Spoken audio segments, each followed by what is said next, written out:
বিশ্বনবী বলতেন জুমার দিন শ্রেষ্ঠ দিন, এই দিন আমার উপরে বেশি বেশি দুরূদ পড়ো। ফাইন্না সালাতাকুম মা'রুদাতুন আলাইয়া, কেননা তোমরা যে আমার উপরে দুরূদ পড়ো, আমি মরে যাওয়ার পরে এই দুরূদগুলো কে পাঠিয়েছে তার নাম, তার বাবার নাম সহ ফেরেশতারা আমার কবরে দিয়ে আসে।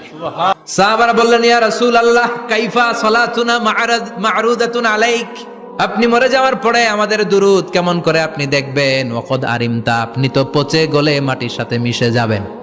বিশ্বনবী বলেন, ইন্নাল্লাহা হাররামা আলাল আরদি আন তাকুলা আজসাদাল আম্বিয়া, নবীদের লাশকে খেয়ে ফেলা, নবীদের লাশকে পচিয়ে ফেলা জমিনের সব মাটির জন্য আল্লাহ হারাম করে দিয়েছে। নবীদের লাশ পচে না, নবীদের লাশ গলে না। যারাই বিশ্বনবীর উপর দুরূদ পড়বেন, আপনার নাম সহ, আপনার বাবার নাম সহ, মালাইকাতু সাইয়াহিন, একদল ফেরেশতা আছে শুধু রাউন্ড দেয় গোটা ওয়ার্ল্ডে। কারা বিশ্বনবীর উপর দুরূদ পড়েছে, এই দুরূদ নিয়ে, এই নাম নিয়ে বিশ্বনবীর কবরে তারা পৌঁছে দেয়। চিল্লায় পড়েন আল্লাহু আকবার।